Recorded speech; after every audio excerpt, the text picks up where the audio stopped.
va débuter. Les autres, elles vont nous prendre en cours. Ouais. Donc, bonsoir mesdames, j'espère que vous allez toutes bien.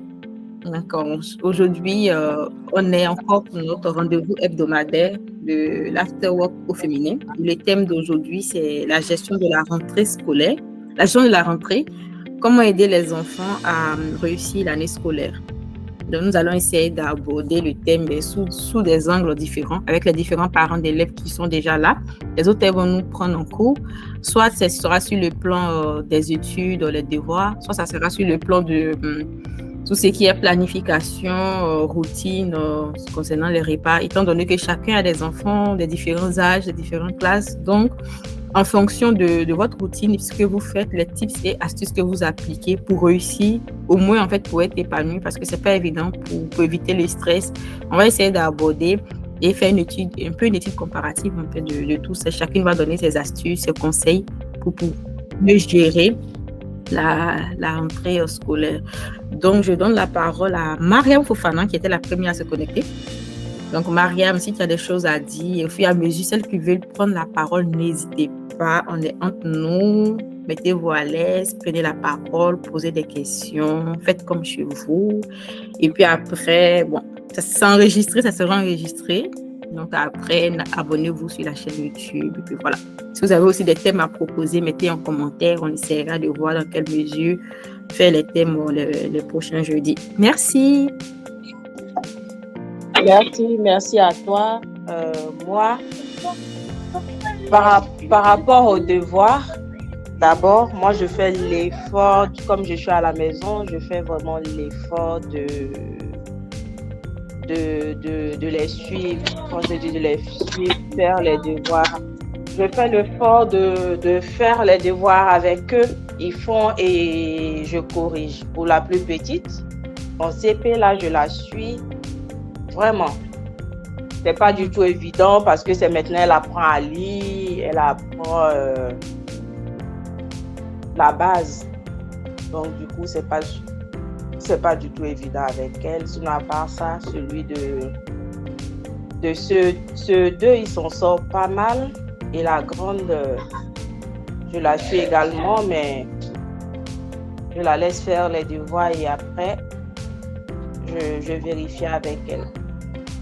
C'est vrai que quelquefois, l'école qu'on a fait au bled et ici, là, c'est pas du tout évident, mais bon. En 5e encore, ça va. Ça va, j'essaie de faire de mon mieux et tout. Et par rapport à leur alimentation, ils ne mangent pas ce qu'on mange. C'est déjà ça.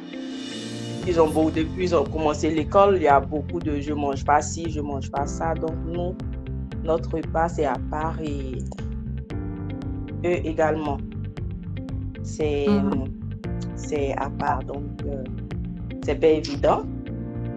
Mais bon, on essaie de faire du mieux qu'on peut, quoi. Ok. Donc voilà, je sais pas aussi s'il y a des mamans qui ont des astuces et tout. Bonsoir Awa. Ou que peut-être par rapport à la nourriture,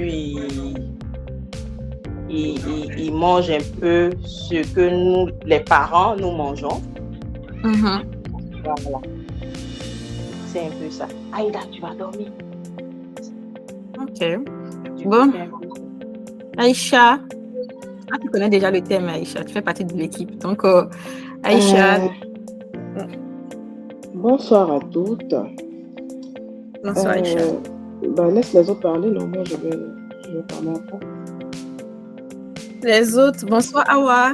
Dani, allez-y. Vas-y, tu peux parler. Après, moi, c'est par rapport à l'alimentation. Moi, je sais pas si j'ai des astuces, mais je peux peut-être partager par ma petite expérience, en fait. Ok. En fait, moi, mon fils, il a 4 ans, mais c'est quelqu'un qui a des habitudes alimentaires très, très, très, très difficiles. Mais je pense aussi que c'était un peu de ma faute parce que j'ai nourri mon fils exclusivement avec des petits pots Blédil, là, tu vois. Et les petits pots Blédil, là, il mangeait que ça. Donc, comme il est né pendant la période du Covid, avec le confinement, il mangeait que ça. Et il est allé à la crèche quand il avait 2 ans et demi. Et à la crèche, il ne mangeait rien. Quand je dis rien, c'est que vraiment, il ne mangeait rien. Rien. Il restait affamé toute la journée au point où j'ai dû voir un médecin pour qu'on puisse me donner, c'est un nom, mais j'ai oublié, mais une dérogation pour que je puisse apporter les blédilets, les petits pots blédilets à la crèche. Et pour qu'on puisse réchauffer ça là-bas pour qu'il puisse manger un peu. Mais une fois à la sortie de la crèche, il y avait l'école. Donc à l'école, je ne pouvais pas me permettre ça. Je pouvais également faire ça, mais ce n'était pas quelque chose qui était avantageux pour moi. Parce qu'il fallait bien qu'il commence à manger les repas que je mange ou que d'autres enfants mangent et tout. Donc à l'école, je le laissais carrément affamé. Hein. Donc quand il revenait, j'essaie de lui donner des gâteaux, des yaourts et trucs, mais j'ai vraiment laissé quand même affamé. Il est quand même resté vraiment affamé régulièrement à l'école. Et quand il rentrait, il avait faim. Donc quand il avait faim, quand tu as faim, au final, tu manges des choses même si tu n'aimes pas. Donc c'est comme ça qu'il a commencé à manger un peu. Mais là, parce qu'il avait 3 ans, il a commencé à manger un peu. Là, il a commencé à manger il a commencé par manger surtout le riz. Il aimait bien le riz et tout. Après, un peu de pâtes, banane plantain. Et au niveau de la viande, il ne mangeait aucune viande. Au point où, pour la viande, il était obligé de donner à chaque fois la viande hachée dissimulée dans du riz, par exemple, pour des protéines et tout. Il ne mangeait aucune viande, il ne mangeait pas de poulet jusqu'à 4 ans. Aucune, ça ne l'intéressait même pas. Et donc, c'était un peu ça. Donc, progressivement, j'ai commencé à l'encourager à goûter. S'il goûte, ça le plaît, il va manger. Ça ne le plaît pas, il ne va plus revenir. Mais je l'encourageais et après, je le laissais quand même un peu affamé. Je faisais exprès de le laisser un peu affamé pour qu'il puisse manger, pour ne pas avoir le choix que de manger parce qu'il mangeait vraiment, vraiment rien. Après, pour moi, les enfants, si vos enfants arrivent à manger des trucs courants comme du riz, des pâtes, les pommes de terre qu'on appelle patates ici, donc les pommes de terre, manger de la viande, comme du poulet ou de la viande hachée, du haricot, moi ça suffit largement. Vous pouvez rajouter des légumes comme des lentilles, des petits pois que vous pouvez dissimuler dans du riz parce que les petits pois comme ça, un enfant, ça stoppe seulement, il n'aime pas. Mais vous pouvez faire des petits pois avec du riz, dissimuler comme ça, bon, ça peut passer un peu.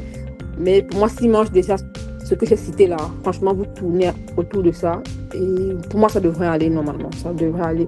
Ça ne sert peut-être à rien de donner le foufou s'il ne veut pas.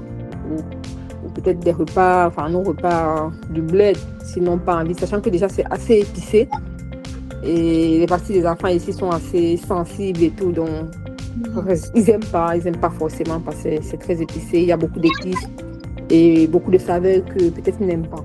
Donc si ça tourne autour de ça et surtout s'ils mangent surtout de la viande, c'est très important, ou alors s'ils mangent pas de la viande, du haricot ou des lentilles, parce que c'est les mêmes les mêmes nutriments qu'on trouve dans ces aliments-là. Et après, s'ils prennent des yaourts, des trucs comme ça, pour moi, c'est largement suffisant. Surtout quand ils sont petits, 3 ans, 4 ans, 5 ans, 6 ans, ça devrait aller. Et après, pour du poisson, pareil, vous pouvez faire des trucs avec du saumon dissimulé dans du riz. Moi, j'ai fait ça parce que je dissimulais tout. Enfin, j'étais obligée. Parce qu'il faut qu'ils puissent manger et puis quelque part, ils ne puissent pas avoir de carence et tout. Donc, grosso modo, c'est ça. Merci, Dani. Franchement, je pense que ça va aider beaucoup de personnes ici. Mariam, celles qui viennent d'arriver, bonsoir et bienvenue, mesdames. N'hésitez pas à prendre la parole. Le thème, c'est la gestion de la rentrée. Et on essaie de trouver des astuces, des témoignages, des expériences des uns des autres pour mieux appréhender la rentrée et pour avoir aussi une bonne rentrée scolaire pour les enfants. Et aussi pour éviter le stress parce que c'est souvent pour concilier vie professionnelle, aussi avec la vie de maman, la vie très compliquée. N'hésitez pas à prendre la parole si vous avez des choses à dire, des astuces aussi à donner, on est là pour ça. Oui, Dani, j'ai une question pour toi. Okay. Et au cas où l'enfant même dissimulé, il remarque qu'il y a quelque chose d'autre dans le riz, par exemple, qu'est-ce qu'on fait?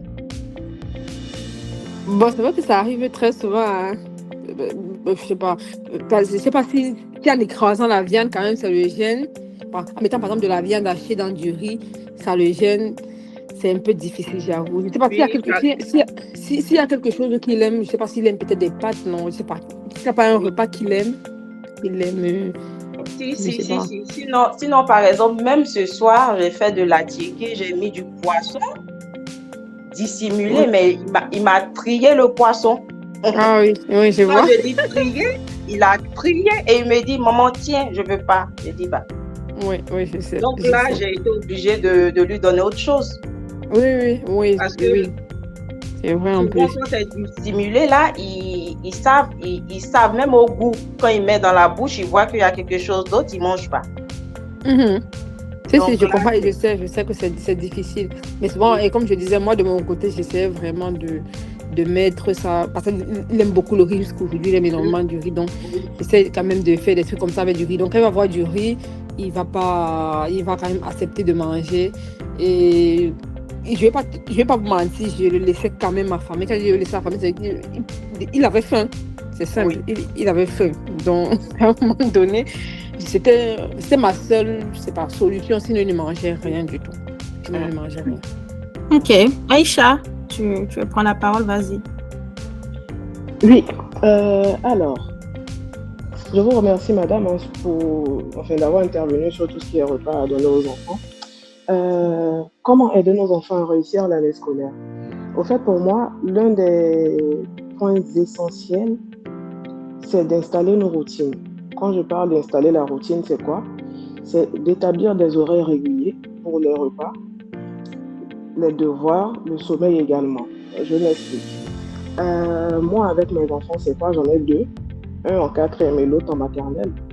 Le plus grand, lui, je l'amène à être assez autonome, à faire un peu sa vie sans moi. N'empêche que j'ai un regard derrière. Pour le petit, on est vraiment dans de la routine. Mais quand je dis de la routine, c'est le chrono, en fait. Lui, je vais le récupérer à l'école à 18h30. Je sais que le resto au centre, ça l'épuise. Donc, 18h30, quand on rentre, tout de suite, c'est la douche. Après la douche, le repas. Le repas, il dandine un peu jusqu'à 19h30, 20h. Lui-même, il prend la route de la chambre pour dire « Maman, je suis fatigué ». Donc, lui, voilà, c'est sûr qu'il va au lit à 20h. Le jour qu'il ne va pas de lui-même, je patiente un peu comme aujourd'hui jusqu'à 20h30 et là, il n'y a plus d'excuses. Que tu aies sommeil ou pas dans le lit.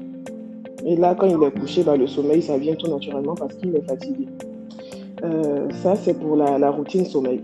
Pour mon plus grand, lui, depuis sa classe de 6e, on s'est dit quoi? On a un programme bien établi. On lui a dit, il a même écrit lui-même, on lui a expliqué. Il a affiché ça dans sa chambre. Il a fait son programme pour la semaine. Et bon, c'est les enfants, un coup ils respectent, un coup ils respectent pas, mais n'empêche qu'il a un fil conducteur à suivre. Donc lui, qu'est-ce qu'il fait quand il rentre de l'école? On lui a dit quand tu rentres de l'école, tu fais tes prières, tu rattrapes tes prières de la journée.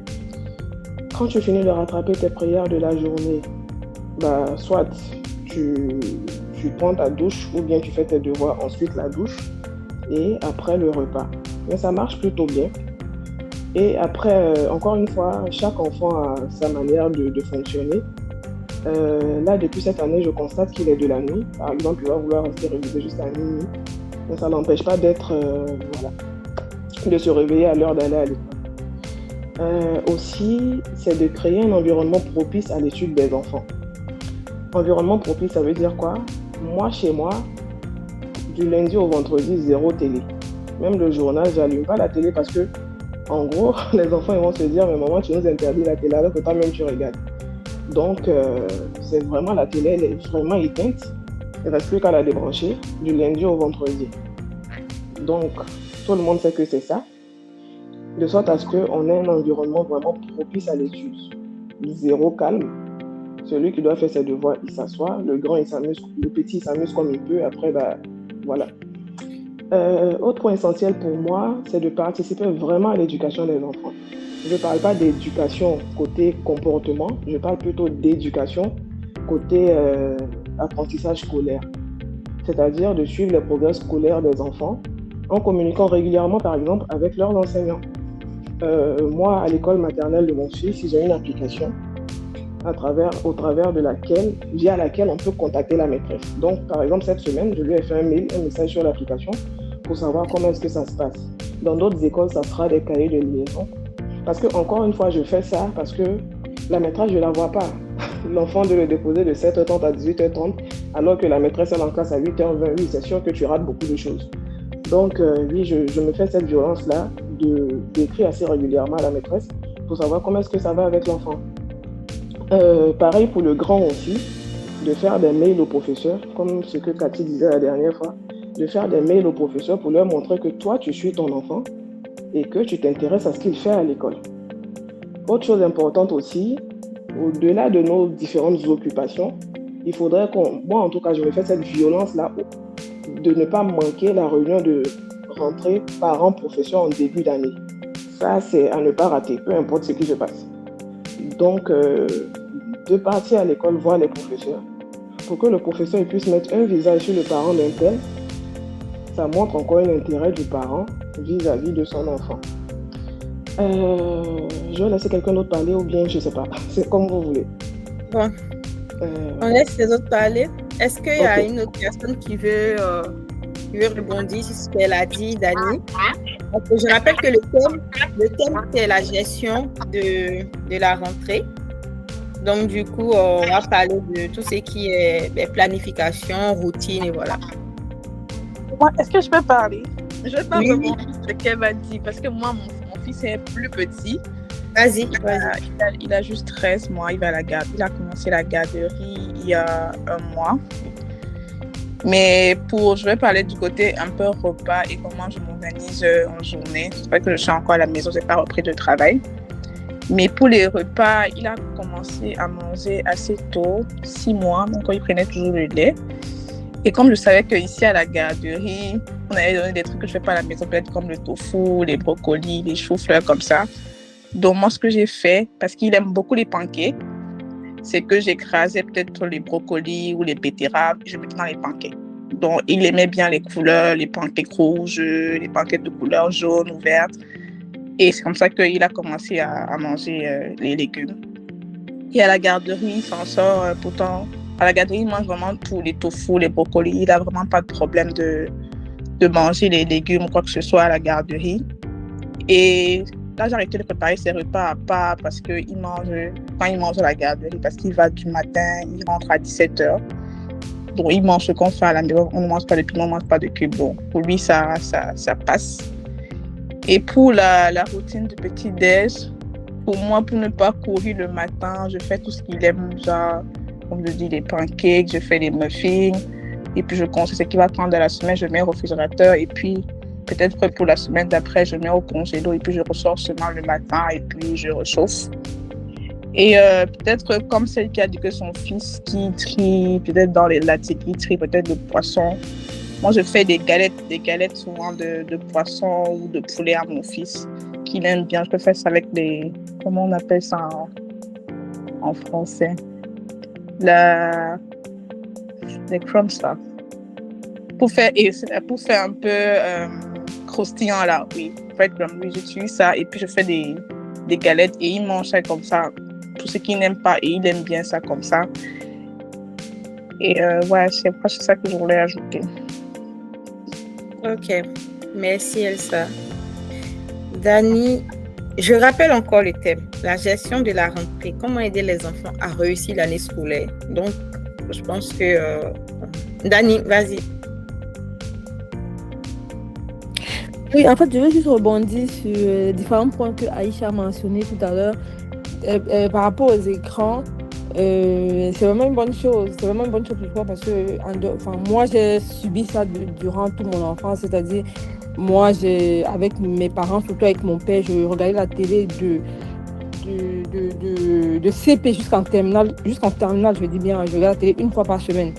C'est seulement le dimanche. Donc, mon père ne permettait pas les écrans. C'est que nous, on a grandi comme ça pendant 12, 13, 14 ans. Ça. Donc, les écrans, c'est vraiment quelque chose qui est hyper important. Et moi, par exemple, mon fils est resté 1 an et demi, je n'ai jamais allumé la télé chez moi. J'avais arrêté la télé. Donc, c'est vraiment important de supprimer les écrans comme ça. Peut-être vous pouvez les mettre des écrans de temps en temps, mais vraiment, vraiment pas laisser trop les enfants sur les écrans parce que ça absorbe énormément les enfants.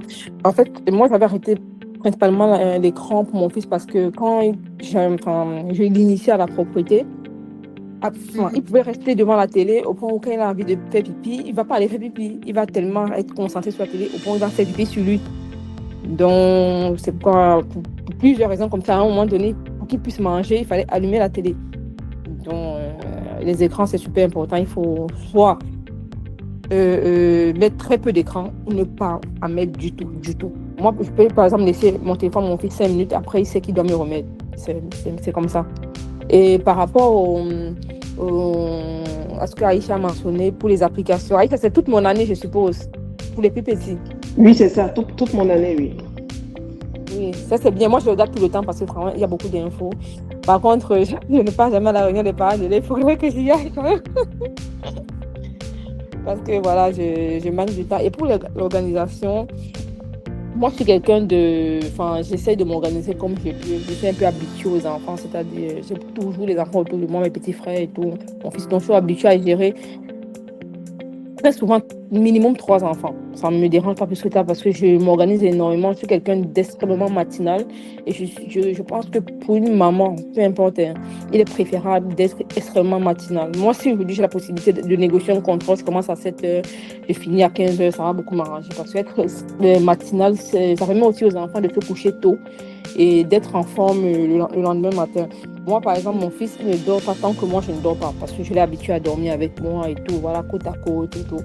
Donc, ce que je fais, c'est que dès que l'heure de dodo arrive, je fais semblant d'aller dormir avec lui et il dort extrêmement vite. Au bout de 5 minutes, dès qu'il dort, moi, je me lève, je vais faire ma vie. Donc, c'est extrêmement important de mettre les enfants tôt au lit parce que pour moi, comme je suis très matinale, je suis obligée de les réveiller très tôt. Et quand ils n'ont pas bien dormi, ça se voit, hein, même au cours de la journée, même à l'école, ils passent le temps à somnoler au lieu de faire des activités. Donc c'est important, oui. Donc je revenais dessus, c'est important. Donc moi, je m'organise, je prépare beaucoup le week-end parce que c'est tout ce que je prépare le week-end très souvent que je mange. Donc en semaine, moi, quand je rentre chez moi, j'ai 2 ou 3 trucs à faire. Après, je m'occupe de mon fils et c'est entre 20h30 et 21h, c'est son heure de dormir parce que moi, je suis quelqu'un qui dort extrêmement tard. Je ne dors pas avant minuit, donc je dormirai toujours après. Donc si je reste à traîner avec, ça va pas bien. Donc je le mets au lit, je fais semblant de dormir, je le flatte un peu, il va dormir plus tôt. Mais je cuisine beaucoup plus le week-end. Et en semaine, je fais des petits repas, mais uniquement pour mon fils, parce que je me dis quand même que mettre la nourriture au frigo, au congélateur pour un enfant, non.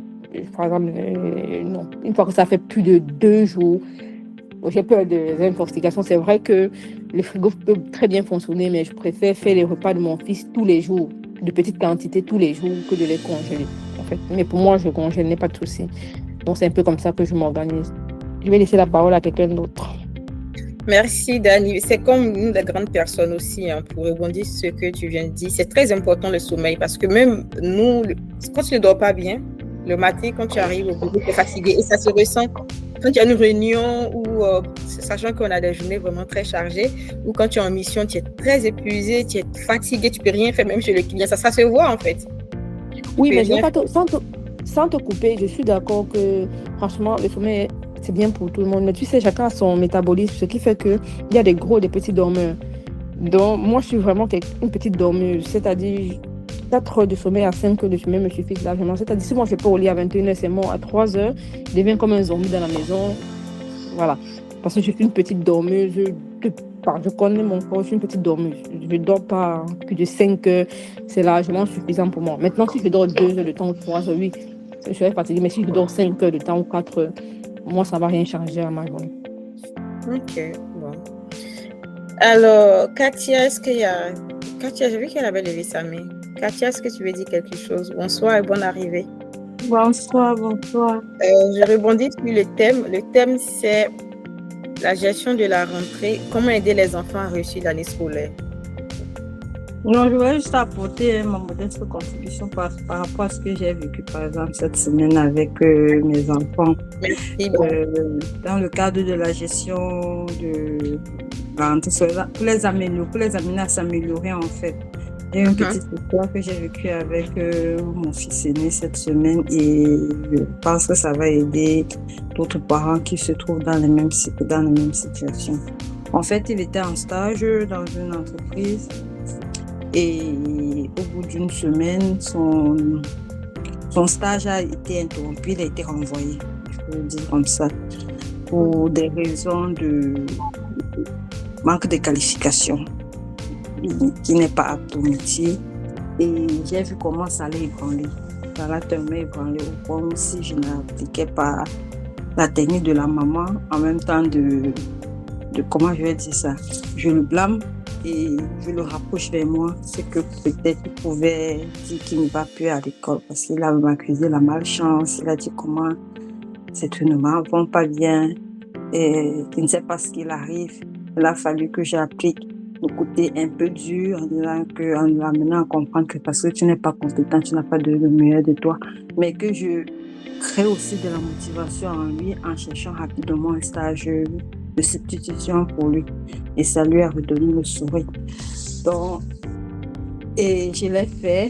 Il a trouvé un nouveau stage et il a repris le sourire. Mais quand il était renvoyé, il a tellement été déprimé. Alors, je voudrais, par cette expérience-là, amener les parents nous parents à être plus proches de nos enfants et à savoir user des blâmes en même temps. Je ne sais pas si des blâmes et de l'amour, des blâmes et des conseils, mais d'être, comme disait une autre maman la dernière fois, d'être proche de nos enfants, de pouvoir d'être très proche, de pouvoir les comprendre. Parce que cette semaine, j'ai vu mon fils chuter au point où si je n'étais pas vraiment rusée, je pouvais dire que je vais regretter le fait de l'avoir amené. Mais je l'ai vu encore sourire quand je lui ai dit je vais trouver une autre place de stage. Parce que ayant perdu cette place de stage où il était avant, il était censé se retrouver avec les enfants de 6e, vu que toute sa classe était en stage. Un enfant en classe de 3e se retrouve en classe de 6e. Je ne sais pas si vous pouvez imaginer combien il peut se sentir diminué dans un environnement où il est le seul noir, où il ne parle pas la langue correctement, où il doit devoir s'intégrer, son ego a totalement chuté. Et quand directement je lui ai dit, j'ai pu trouver un autre, même si ce n'est pas dans le domaine qu'il voulait, mais le fait de savoir que pendant que ses camarades sont en stage, lui aussi sera en stage, ça a relevé aussi son ego. Donc, c'était une expérience que je voulais partager avec les mamans, soyons présents pour nos enfants.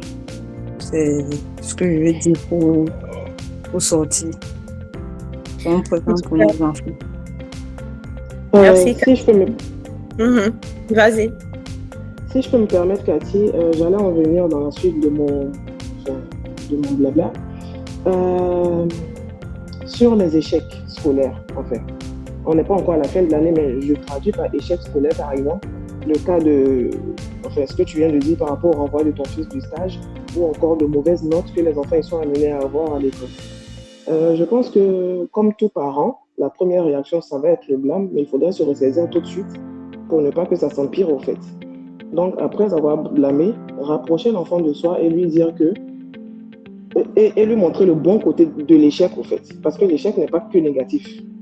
Sur le moment, il y a l'aspect négatif, le fait que tu as eu 2 sur 20 ou tu as été renvoyé de quelque chose. Mais montrer à l'enfant que le plus difficile, c'est pas de tomber, mais c'est de se relever tout de suite.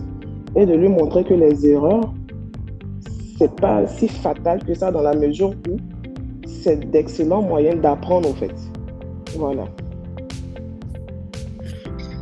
Merci Aïcha, effectivement, c'est l'échec, en fait, il est important d'échouer souvent dans la vie parce que quand on n'échoue pas, en tout cas moi de ma petite expérience, bon, je ne suis pas encore maman ni parent, mais j'ai un petit frère, j'ai des neveux et nièces, je peux dire quand on n'échoue pas, on ne connaît pas vraiment la vie.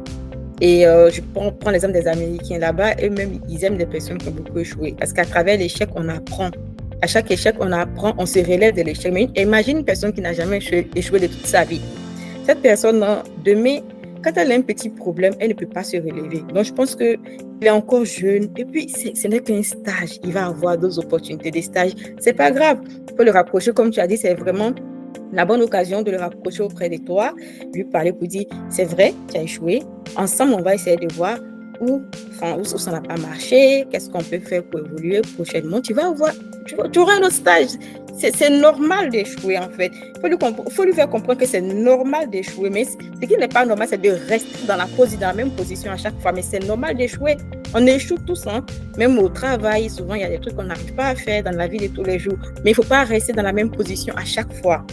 Donc, je pense que c'est vraiment ce que tu as fait, c'est très bien en tant que maman, de rapprocher, le rassurer, lui parler, sachant que dans un pays étranger, c'est pas évident ici pour les grandes personnes. La plupart des raisons, les enfants, c'est pas du tout évident. Donc, faut pas trop le blâmer, faut surtout lui faire comprendre pourquoi il a échoué, et puis pourquoi les raisons, et puis essayer d'avancer, d'évoluer, et lui dire prochainement, on va essayer une autre stratégie, peut-être qu'avec l'autre stratégie, ça va marcher. Et puis voilà quoi. Et puis la vie continue, on avance. Voilà. C'est comme ça qu'on apprend, on grandit, nous tous quoi. Donc c'est ce que j'avais à ajouter. Je ne sais pas s'il y a une autre personne qui veut prendre la parole. Bénédicte, bonsoir, bonne arrivée. Bonsoir. Je suis tout à fait d'accord avec toi. L'échec fait partie de la vie, du cursus. Donc si on peut déjà apprendre à l'enfant à accepter déjà ce process-là. Comme il est encore petit, donc c'est une occasion de lui apprendre que ça fait partie de la vie et l'aider à surmonter cela. Donc, je suis en phase avec toi. Dani, tu as levé la main? Vas-y, tu peux prendre la parole. Oui, en fait, je peux... ce que Cathy a dit tout à l'heure, c'est bien. Moi, par exemple, je peux donner mon expérience dessus, un peu, parce que j'ai un petit frère qui a 13 ans, mais on est très proches, on a grandi ensemble, et c'est quelqu'un, je connais, je contribue à son éducation, si je peux dire ça comme ça. Voilà, parce que c'est mon petit frère, mais on a un écart au moins de 20 ans. Donc, en fait, avec les plus jeunes là, il faut les apprendre à accepter l'échec. C'est important. C'est important. Après, oui, il faut les aider, comme Cathy a dit tout à l'heure, elle a bien fait de trouver un nouveau stage pour lui, mais il faut qu'il accepte l'échec. Après, il n'a pas été renvoyé parce qu'il est indiscipliné ou quoi que ce soit. Non, il a été renvoyé pour incompétence, mais ça peut aussi, l'incompétence peut venir de la langue, de la communication. Parce qu'il est quand même dans un pays étranger, il ne parle pas couramment la langue. Donc, on peut voir tout de suite que c'est une incompétence. On peut très mal exécuter une tâche parce qu'on n'a pas compris du tout. On n'a pas bien compris à cause de la langue. Donc, pour moi, ce n'est pas si dramatique que ça. Même si de son côté, ça l'a choqué. C'est bien comme ça l'a choqué pour moi. C'est bien qu'on échoue pour pouvoir se relever. C'est bien qu'on échoue pour grandir. C'est bien qu'on échoue pour pouvoir doubler d'efforts. Parce que quand on échoue, on ne peut pas doubler d'efforts. On ne peut pas donner le meilleur de soi. Et je pense que dans le nouveau stage que tu l'as trouvé, Cathy, tu vas voir, il va se donner, je pense, un peu plus que son ancien stage. Il aura cette peur qu'on le renvoie encore. Et c'est important pour lui. C'est important pour qu'il puisse grandir, et qu'il se dise que il y a, des fois on vit des situations, mais il y a pire. Donc demain on peut encore rencontrer des situations plus pires. Donc c'est bien. Et là je pense qu'il va plus se donner, même que dans son ancien stage, il va plus se donner encore. Et il aura peut-être peur même que. Donc je pense qu'il va se donner à fond. Voilà. Mais c'est bien. C'est pas que négatif, mais c'est bien et c'est aussi positif. Dans ce que je pouvais ajouter. Merci Dani. Muriel Kwame, bonsoir. Il y a aussi une autre qui vient d'arriver. Miss Fatim, bonsoir. Bonsoir. Bonsoir Muriel. Donc je vous rappelle, le thème c'est la gestion de la rentrée. Donc comment aider les enfants à réussir l'année scolaire. Voilà. Donc si vous avez des témoignages, vos avis, ce que vous faites pour aider vos enfants à réussir l'année scolaire. Donc on est tout oui, on vous écoute. En tout cas, merci d'être venu, merci d'être là. Bonsoir à toutes. Ok, pas de souci. Du coup, tout à l'heure, j'avais souligné 2 points. J'en suis au 3e là, notamment le fait d'encourager l'autonomie, au fait. Responsabiliser un peu les enfants. Je m'explique. Au fait, il faudra encourager nos enfants à organiser leur temps et à prendre des responsabilités pour leurs devoirs, tout simplement. Bon, on ne va pas exiger ça à un enfant de CP, de l'élémentaire, mais je veux dire, pour les collégiens, on estime qu'ils sont assez grands. Déjà, ils sont au collège, donc on estime qu'ils sont grands. c'est de les amener à être autonomes. Moi, pour mon expérience, c'est quoi? J'ai expliqué à mon fils en français facile que là, actuellement, papa n'est pas là, on n'est que nous trois. Et que moi, avec mes occupations, ça sera compliqué pour moi déjà de rentrer du boulot, s'occuper du petit, faire à manger tout le reste et venir suivre les devoirs. C'est pas de la méchanceté, c'est pas de la mauvaise foi, c'est rien de négatif, mais sauf que humainement, je suis fatiguée en fait. Donc, je lui ai expliqué que ça serait un peu compliqué pour moi de m'asseoir à côté de lui pour faire les devoirs. Mais en revanche, il va falloir qu'il s'organise. Et aujourd'hui, on a tous les moyens, notamment en France, d'être autonome sur ses devoirs. Par exemple, tu auras des cours sur YouTube où on explique un chapitre de maths. Tu auras, enfin, il y a 10 000 tutos qui t'aident à comprendre la chose.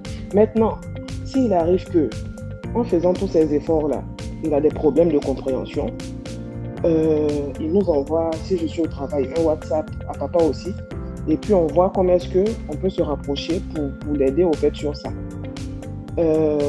Voilà. Aussi, autre responsabilité. En France, quand même, je sais plus comment ça se passe en Côte d'Ivoire ou dans d'autres pays, mais en France, quand même, ils sont assez bien organisés au collège, de sorte à ce que sur l'espace du collège, les parents, vous pouvez voir les devoirs que les enfants ils ont à faire, pardon. Et voilà. Donc, il a sa liste de devoirs et même principe, hein, quand tu rentres à la maison, tu fais ci, ça. Après, quand c'est l'heure du devoir, tu t'assois, tu regardes tes devoirs, tu les fais. Et pour les devoirs faits, l'enfant, il coche sur son application et toi, le parent, au moins, tu vois que le devoir, il a été fait ou pas. Autre chose aussi, c'est d'amener les enfants à apprendre à résoudre leurs problèmes. Enfin, problème exercice, hein, voilà. De ne pas tout de suite leur donner la solution.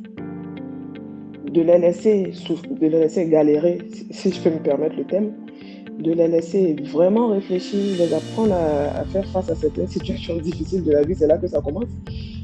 Chercher, et quand ça va pas du tout, là, on leur vient en aide.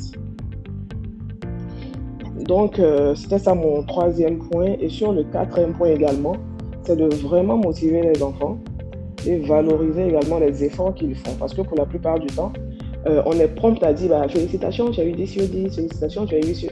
Mais lui montrer que c'est pas une note qui est tombée du ciel et qu'il a eu à faire des efforts et que c'est le fruit de son travail, tout simplement, qui lui a donné cette note-là. Pour la petite histoire, moi, l'année dernière, mon fils, 13 ans, pleine période d'adolescence et toutes les difficultés qui vont avec. Donc, c'était un peu difficile au trimestre 1 et 2 l'année dernière.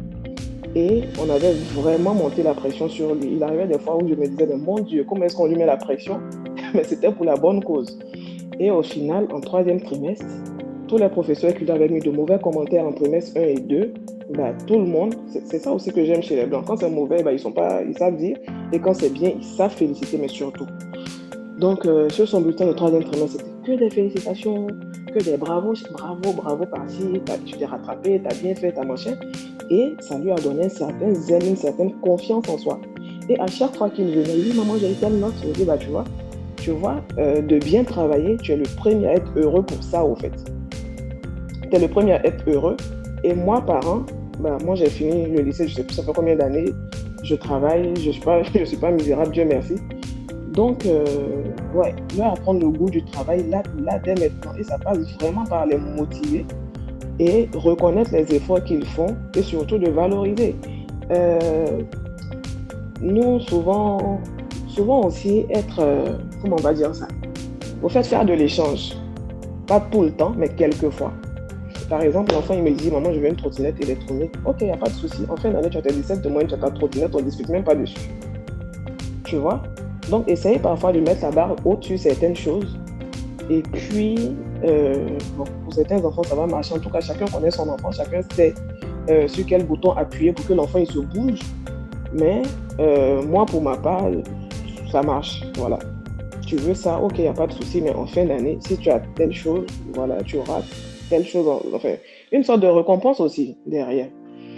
Et on en a déjà parlé, montrer aux enfants que l'échec, c'est surtout pas une fatalité et que ça arrive. Et nous, leurs parents immigrés, je parle encore pour le cas de ceux qui sont en France, mais Dieu seul sait comment on a galéré pour avoir les premiers stages. Et quand on envoie le CV et qu'on a une réponse positive, on était même choqués d'avoir la réponse positive parce que le cours normal des choses, c'est que ce soit négatif d'abord. Donc, de prendre ces exemples-là. Et encore une fois, pour nous les enfants, pour nous les immigrés, je tiens à vraiment appuyer sur ça parce que c'est un peu cliché de le dire, mais la plupart des enfants noirs ici, c'est des Mbappé, c'est des rappeurs, c'est des je sais pas quoi. Et pour nous qui avons la chance d'intégrer certaines grandes entreprises, on se rend compte que au haut niveau, il n'y en a pas beaucoup. Donc, c'est déjà de prendre notre exemple. Nous-mêmes, les parents, déjà, nous sommes de gros exemples pour nos enfants. Leur expliquer nos parcours et encore une fois leur dire que si on a parcouru 6000 km de la Côte d'Ivoire pour venir en France, c'est pour leur donner une meilleure vie et eux aussi se doivent de travailler comme ça pour offrir cette vie à leurs enfants à eux.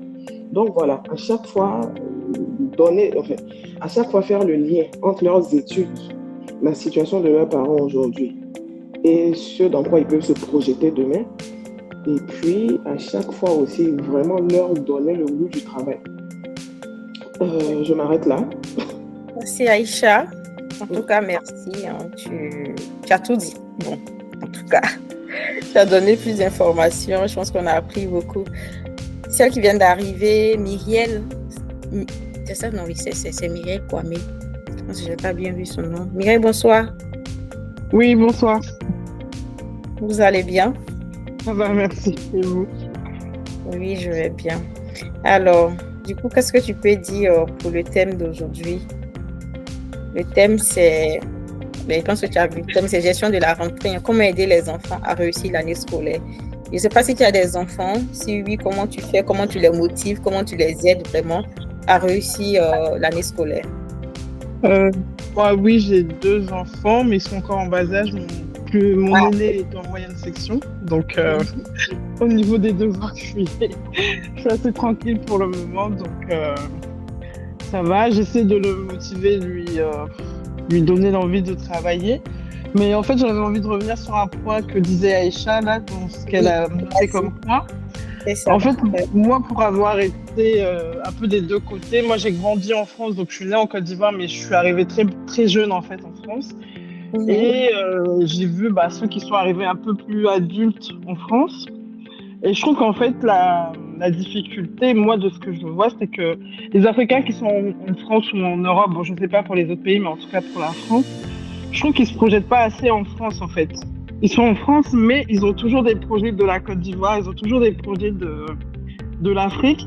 Et je trouve qu'ils ont du mal à transmettre le fait que les enfants, ils sont en France, ils sont français, ils appartiennent en France, en fait.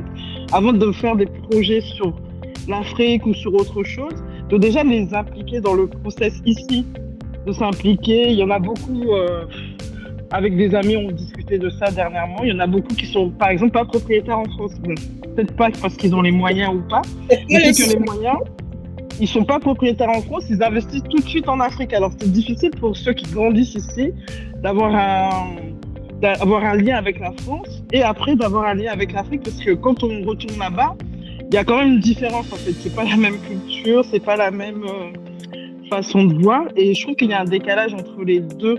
Donc c'est vrai que même si on veut les motiver, les faire travailler, il faut aussi leur dire qu'ils sont tout à fait légitimes en France. Ils sont français d'abord, ils sont ici, et les projets d'Afrique, bon, ils viendront par la suite, mais ils sont d'abord ici. Il faut qu'ils comment je pourrais dire ça? Il faut qu'ils s'investissent ici et que leur avenir est d'abord ici. Il faut qu'ils travaillent ici avant de se projeter là-bas en Afrique, avant de faire d'autres projets en fait. Bon, moi, c'était ça. En fait, Mireille, je pense que, excuse-moi, je pense que tu n'as pas bien compris ce qu'elle a dit.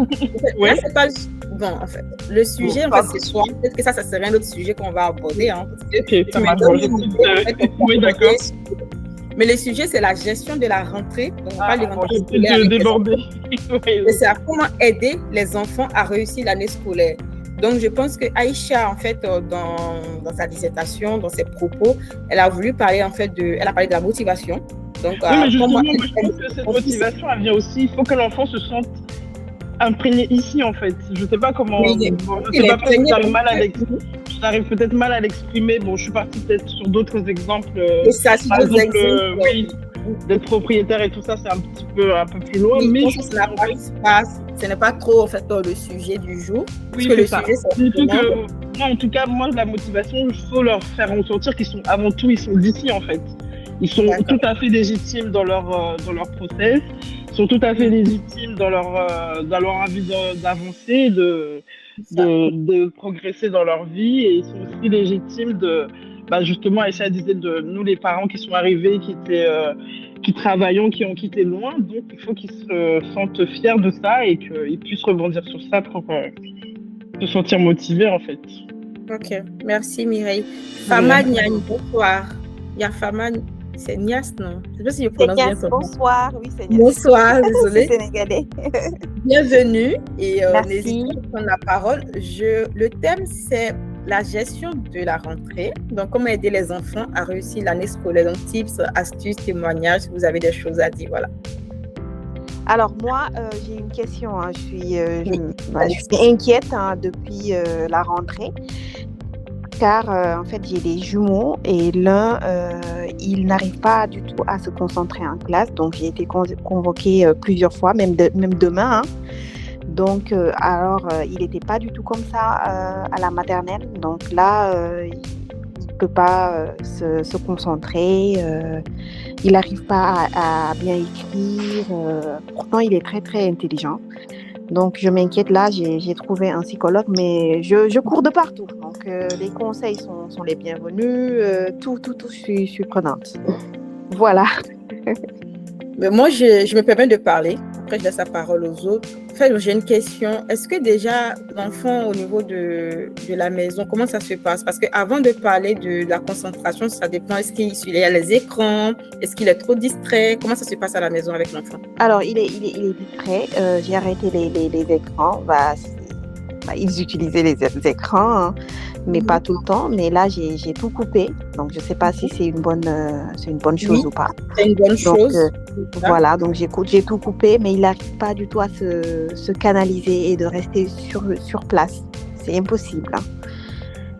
Voilà. Oui, vas-y, Aïcha. Au fait, Fama, qu'est-ce que je voulais dire?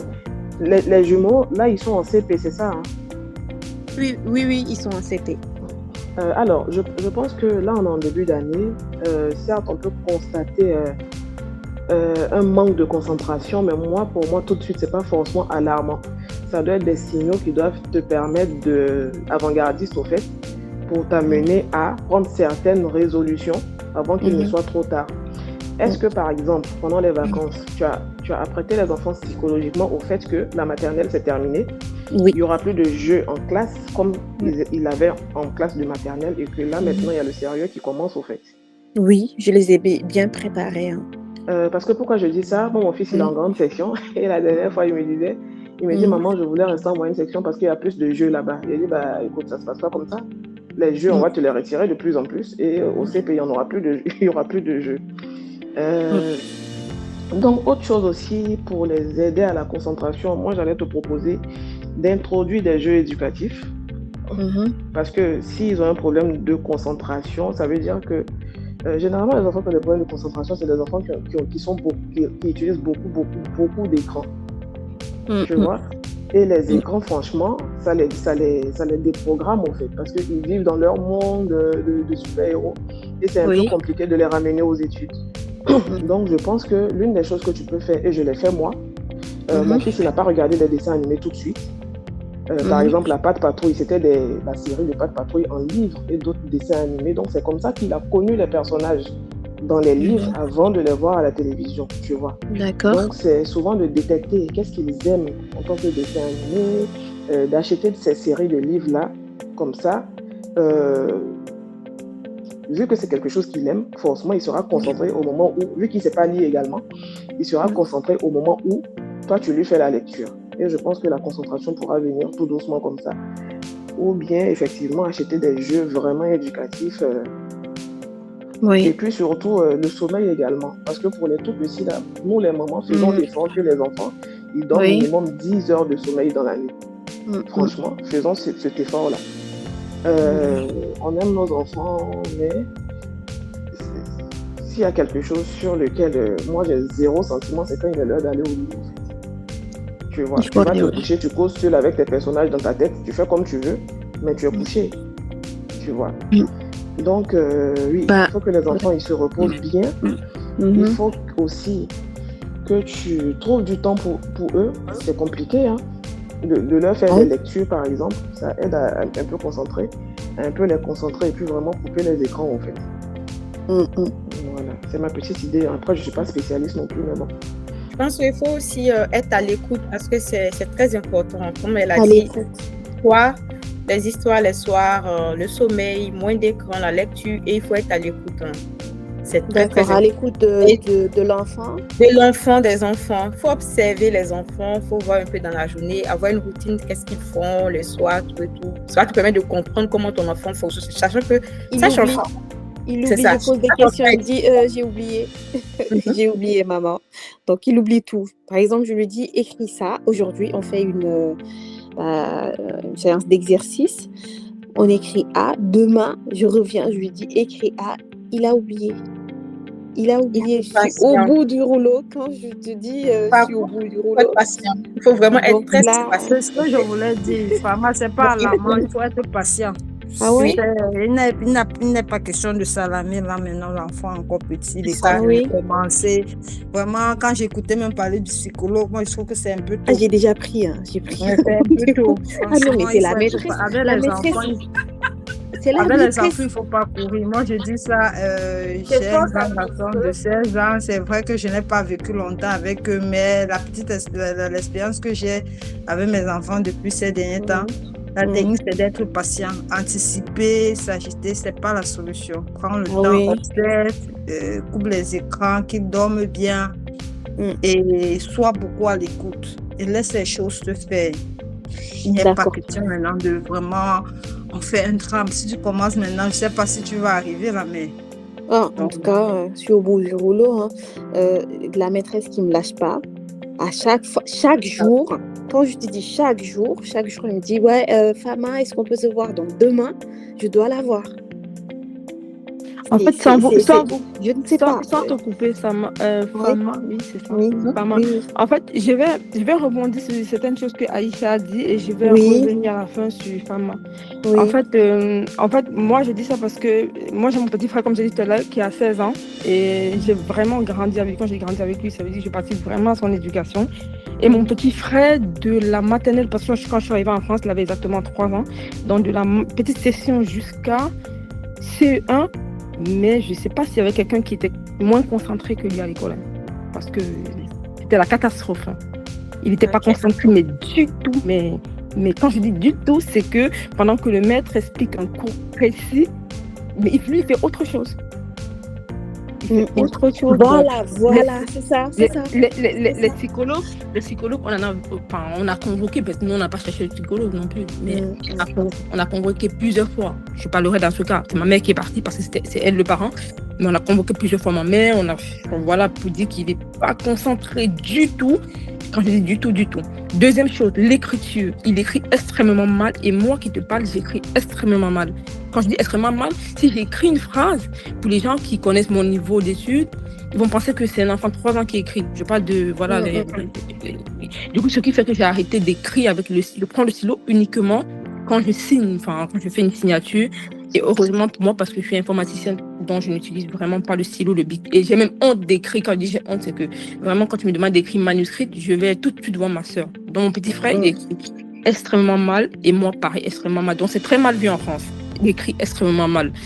Mais c'est pas un truc très alarmant. Mais aujourd'hui, pour les gens qui connaissent mon petit frère, c'est l'opposé. Il fait la classe de première, mais c'est quelqu'un qui est extrêmement posé. Quand je dis extrêmement posé, c'est pas quelqu'un qui est bavard, qui est extrêmement posé. Par contre, au niveau du fait qu'il était très agité, très, pas concentré et tout, je vais rebondir sur ce qu'Aïssa disait tout à l'heure, pour l'organisation des enfants. Moi, c'est parti ce que nous, on a prévu pour mon frère. On l'a pompé pour l'obliger à s'organiser. C'est-à-dire, mon petit frère, il a une activité extra-scolaire jusqu'à la classe de première, parce qu'aujourd'hui, il va faire le bac littéraire. jusqu'à la classe de première, jusqu'à la classe de seconde, il faisait le foot 3 fois par semaine. Donc, il rentrait de l'école à 16h30, il prenait le goûter, il allait au foot. Et à un moment donné, il n'aimait même pas le foot, mais il allait au foot, il revenait peut-être à 20h, de 20h à 22h, il faisait tous ses devoirs. Après, on le servait à manger, il mangeait. Donc, dès qu'il finit de manger, il est claqué. Il dort. Donc, en fait, on l'a pompé pour l'obliger à s'organiser. Et c'était extrêmement difficile jusqu'à là, c'était extrêmement difficile. Et moi, par exemple, en classe de première où il est aujourd'hui, on l'a vraiment pompé. C'est-à-dire que mon frère, il a des cours le samedi, le français, il a l'école, il a le foot, il a fait le service national qui s'appelle anciennement le service militaire en France, qui était obligatoire. Aujourd'hui, il est plus obligatoire, mais il a quand même fait. Et en dehors de ça, il doit travailler dans les associations, donc il est claqué. On l'a pompé pour l'obliger à s'organiser.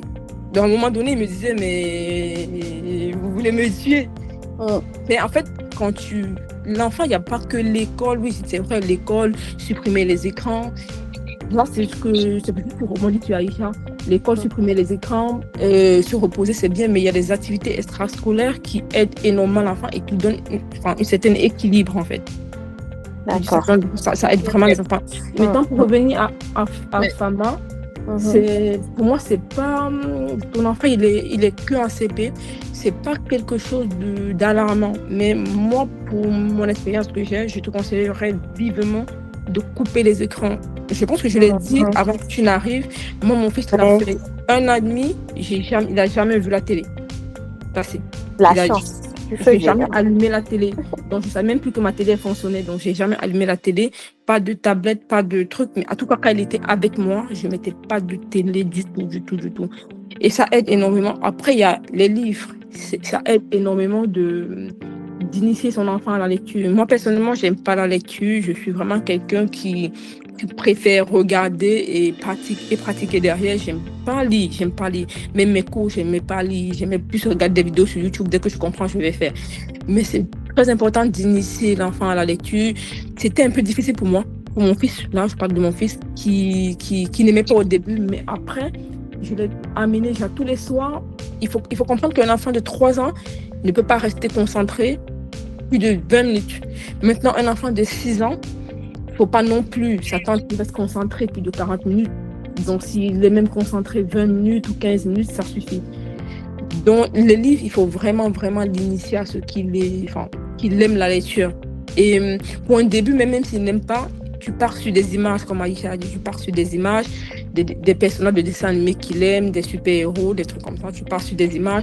Mais pour un début, ça ne sert à rien de faire genre, aujourd'hui, on va travailler 20 minutes. Non, s'il part sur 5 minutes, tu fais 5 minutes, tu t'arrêtes. Ça ne sert à rien de trop le pomper et c'est vraiment pas alarmant. Après, au niveau de l'école, oui, tu auras une sacrée pression, je connais ça. T'inquiète, moi-même, je suis passée par là. Tu auras une sacrée pression avec des psychologues. En fait, il y a quand même pression, oui, tu as une grosse pression. Je le dis pourquoi? Parce que je sais qu'il y a les maîtresses qui vont te convoquer, ensuite les psychologues et tout. Mais il faut rester coopérative avec les maîtresses et tout le personnel enseignant, c'est important. Donc, il faut coopérer avec eux. Mais toi, derrière, essaie vraiment d'aider ton fils. Tu trouves les actus. Si tu vois, il y a des enfants qui sont super actifs. Et quand il y a des enfants qui sont super actifs, il faut les épuiser. Donc, pas forcément dans les écrans, tu ne pourras pas les épuiser parce que lui, il est resté figé, concentré. Mais je ne sais pas si tu peux l'inscrire dans une activité extrascolaire, mais je ne sais pas s'il aime le judo, le karaté, je ne sais pas trop. Mais pour des enfants super actifs, il faut les épuiser pour qu'ils puissent se calmer. Et voilà. Donc, voilà. S'il y a d'autres questions qui ont des idées. Merci beaucoup. Merci. Zénab, tu as levé la main, on t'écoute, on te laisse parler. Bonsoir à toutes. Bonsoir Zénab. Bonsoir. Moi, j'ai une préoccupation par rapport au sommeil des enfants. En fait, même quand on leur dit, souvent il y a des enfants, même quand on leur dit d'aller au lit, ils ne dorment pas. Voilà, jusqu'à cette heure. Oui. Même quand on leur dit d'aller au lit, les plus petites, j'ai 4 filles, et les plus petites, franchement, elles ont du mal à se coucher. Et les plus grandes, elles ont plus de contraintes. Le matin, elles doivent se lever tôt et tout ça. Donc, souvent, je suis obligée de les faire sortir de la chambre pour permettre aux autres de dormir. Mais là, moi-même, ça m'épuise, en fait. Parce que je sais pas. Tu as beau leur dire, allez vous coucher, tu restes, tu lis un livre. Souvent, toi-même, tu t'endors. Souvent. Mais Zénab, en fait, pour rebondir sur le manque de sommeil, mais s'ils sont éveillés toute la journée... Souvent, moi-même, je m'endors. Mais les petites là ne dorment pas. Souvent, même elles versent les jouets. Tu fais quoi? Je viens jouer. Je dis, mais... Et le matin, elles ont du mal à se lever, ces deux petites-là. Elles peuvent dormir jusqu'à 10 heures. Elles sont déphasées. Ok. Mais au fait, Zainab, est-ce qu'elles font la sieste? Pas tous les jours. Pourquoi je dis ça? Parce que moi, mon fils, je sais pas, il arrive des fois où je l'empêche de faire la sieste parce que ça sera la grosse galère pendant la mise au lit. Donc, souvent, il y a ça aussi, tu vois. Je ne sais pas si les deux petites, elles vont à l'école. Est-ce qu'elles se réveillent tôt le matin comme tout le monde? Elles vont à l'école, mais là, comme c'est les vacances, elles reprennent lundi normalement. Mais même quand c'est la rentrée scolaire, le réveil le matin, c'est une vraie galère. Mais le soir, pour se coucher, c'est toute une histoire. Tu as beau leur dire, il y a école demain, on va vous réveiller tôt. Non. Quand tu éteins, la plus petite même, quand tu éteins la lumière, tu l'entends parler. Quand tu arrives, elle fait comme si elle dort. Faut les séparer. Elle fait semblant de dormir. Du coup, les autres mamans qui sont là, est-ce que vous avez d'autres choses à ajouter pour aider Zénab? Est-ce que vous avez des choses à dire? J'étais obligée, par exemple, puisque la plus grande a commencé les cours, j'étais obligée de la mettre au dos pour qu'elle dorme, pour permettre aux autres de dormir. Mais elle n'a pas dormi. Au point où moi-même, il était 22h, j'étais fatiguée. Elle dit, maman, il est descendu, je vais aller me coucher. Il dit, faut pas aller réveiller les autres. Elle dit, non, je vais aller me coucher. Et puis elle est partie. Tant que son heure n'est pas arrivée, non, il n'y a pas moyen de la faire dormir. Donc, on va demander aux autres de te répondre. Katia, Fama, les autres, celles qui viennent d'arriver. Pour moi, ouais. Est-ce que vous avez des choses à dire? Comment vous pouvez aider aussi Zénab? Oui. Pour moi, en fait, il faut trouver un bon rythme et structurer la journée. Et être ferme avec les enfants. On les aime, hein. On les aime, c'est nos enfants. Mais il faut être ferme et trouver un bon rythme, faire du sport. Et leur dire, à cette heure-là, il faut dormir et être ferme. C'est tout. Parce que les enfants, ils nous manipulent. Hein. Et ils savent bien comment nous manipuler. Donc, voilà, il faut être ferme. Hein. Ok, merci Fama. Katia, est-ce que tu as quelque chose à dire? En fait, au départ, j'ai levé la main pour ajouter, pour rebondir par rapport à Aïcha. Bon, ça avait une idée. Bon, ça c'est facile. Parce qu'on ne va pas redire les mêmes choses. Si, je ne sais pas, tu veux ajouter quelque chose pour Zénab, répondre à la question de Zénab, ou Fama, parce que Fama avait posé une question aussi. On a essayé de répondre. Moi, j'avais déjà parlé dessus pour Fama. Pour Fama, j'avais déjà donné mon point de vue. Et pour Zénab, ce que je pouvais lui dire, c'est juste d'avoir un rituel de sommeil avec les enfants. Être ferme, comme Fama a dit tout à l'heure, à l'ancienne, comme nos mamans faisaient. À un moment donné, il ne faut pas jouer. C'est l'heure de dormir, il faut aller dormir. Là, ça stop. Tu vas dormir. Maman, j'ai dit, tu vas dormir. Tu grondes, même si c'est nécessaire. Il faut dormir. Peut-être elle verra que le ton est un peu haut. Elle se dira que c'est pas maman est fâchée, maman ne m'aime pas, maman gronde, mais c'est pour son bien. Quand elle dort bien, elle aussi, elle est bien le matin. Parce que même avec mes grands-enfants, j'ai ce problème-là. On n'a dit pas à 22h30 plus de lumière à la maison. S'il n'est pas minuit, on va pas oublier. Le matin, quand on se lève, on est fatigué. J'ai déjà beau discuter avec eux, ça ne marche pas. Mais à un moment donné, je gronde. Allez vous coucher, il est l'heure de dormir et on va dormir.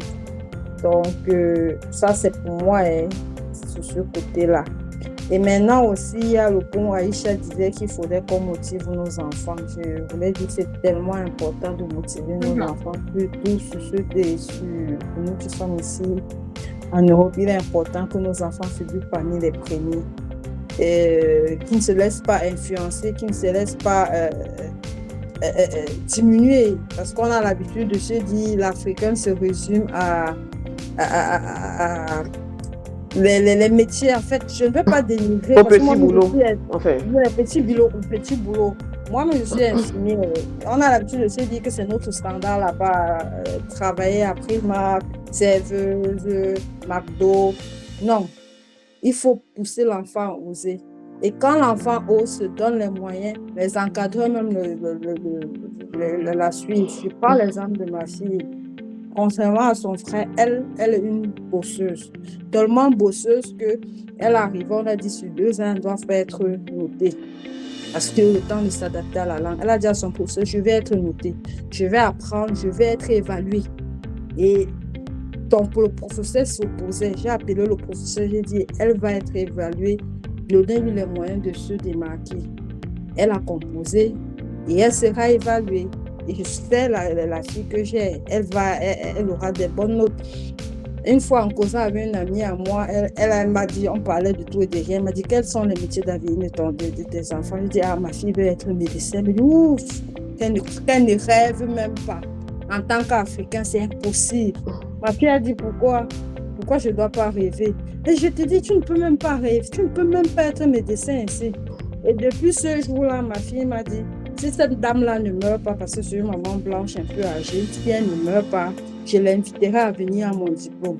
Donc, créer du challenge entre nos enfants. Et quand je vois ma fille, je vois mon fils, je dis, si un seul instant mon fils avait le challenge que ma fille a, franchement, je dormirais sans problème. Créer du challenge, mener l'enfant à ça, comprendre qu'on vient certes de loin, mais vous pouvez être au même standard que ces enfants blancs. Et quand ils se mettent même au travail, la vérité est que quand ils se mettent même au travail, ils les dépassent même.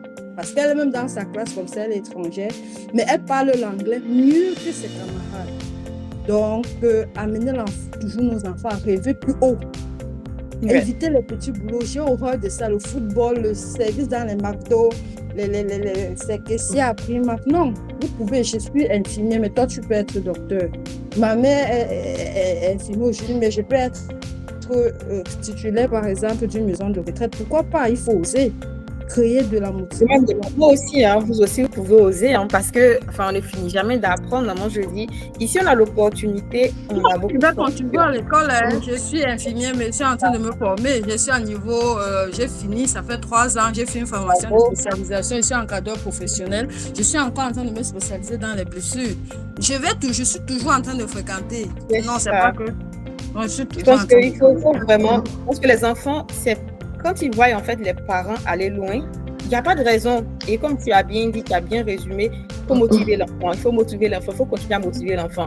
Nous, on est venus ici pour étudier. On a fait des grandes écoles, on a des grandes entreprises. On est mieux même que beaucoup de personnes qui sont, je ne sais pas, en griffe, qui se disent qu'ils sont peut-être français et tout ça.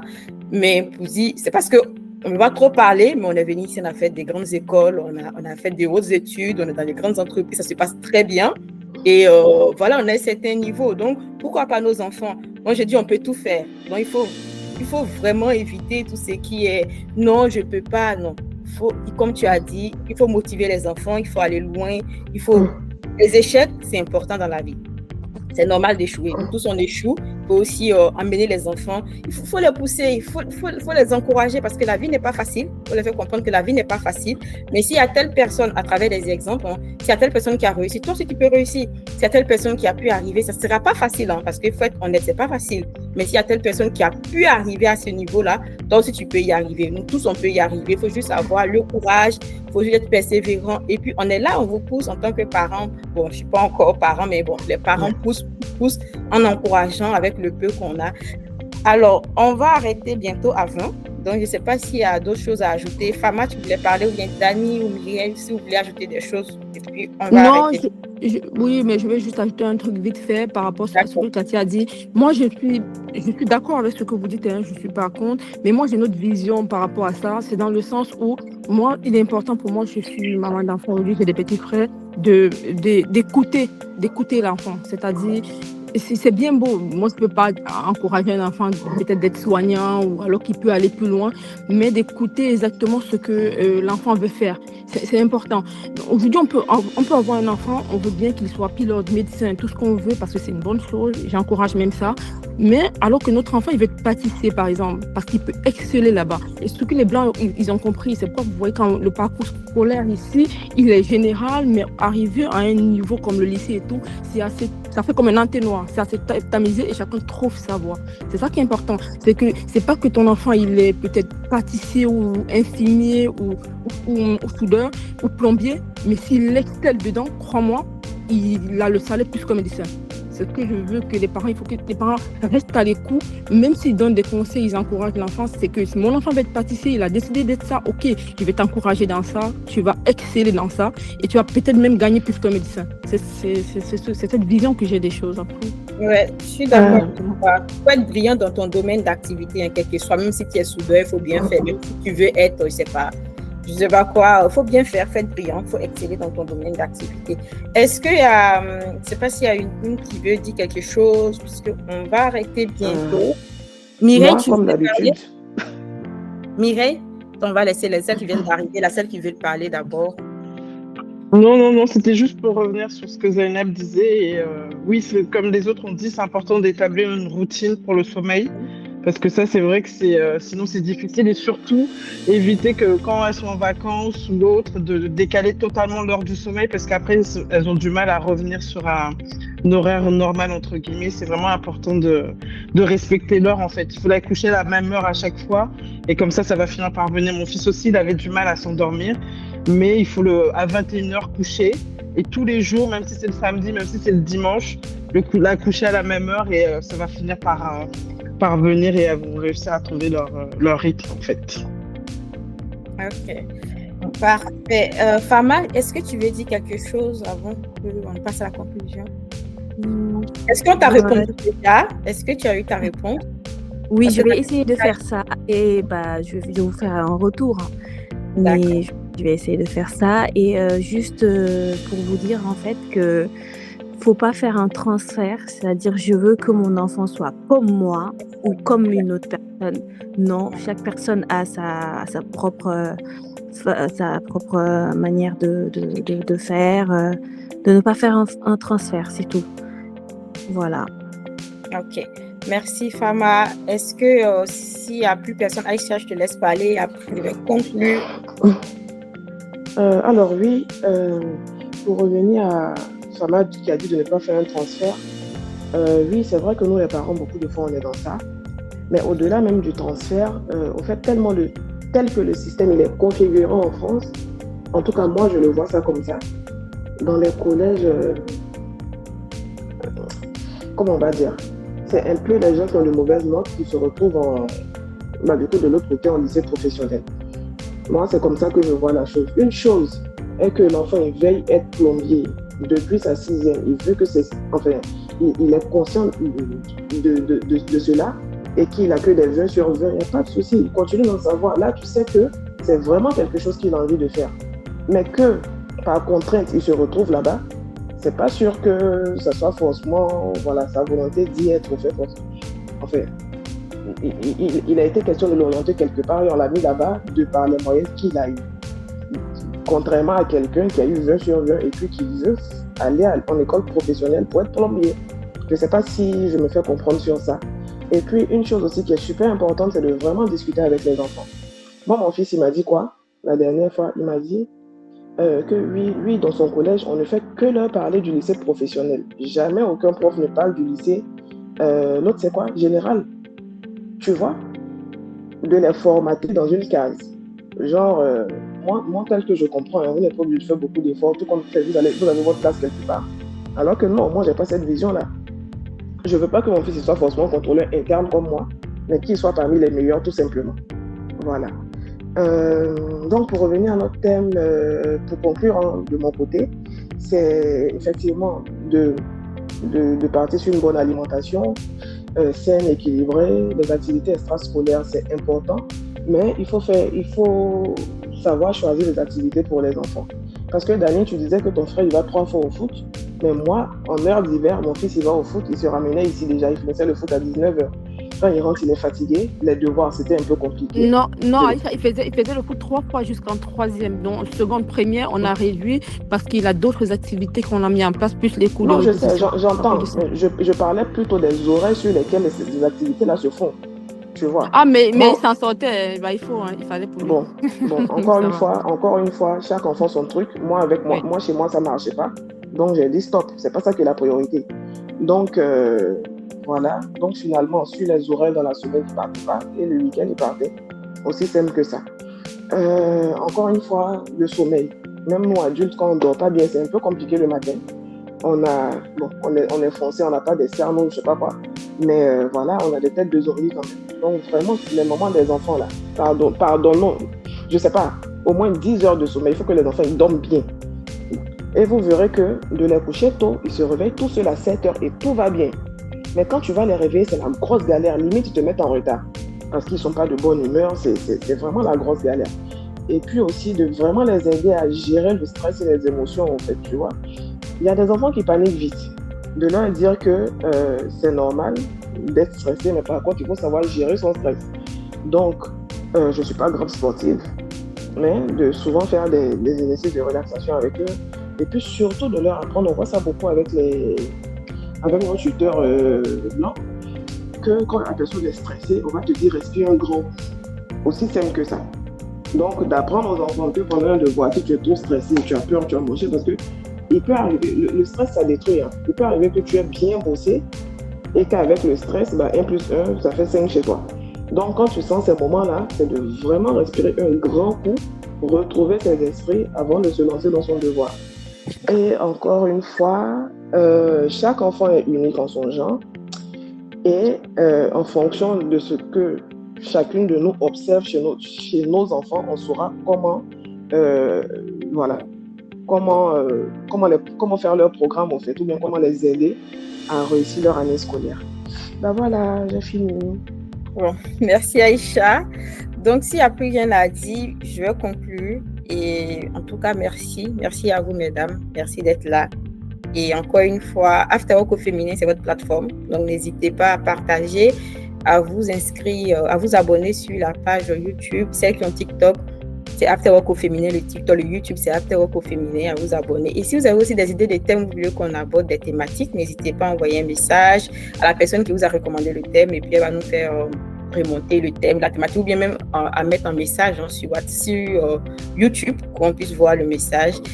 Et le jeudi prochain, on va continuer avec le thème de la rentrée. Donc, c'est le dernier thème sur la rentrée qui sera le jeudi. Et je pense qu'après ce jeudi, en octobre, on aura d'autres thématiques sur d'autres sujets. Peut-être de droit, ou on verra bien.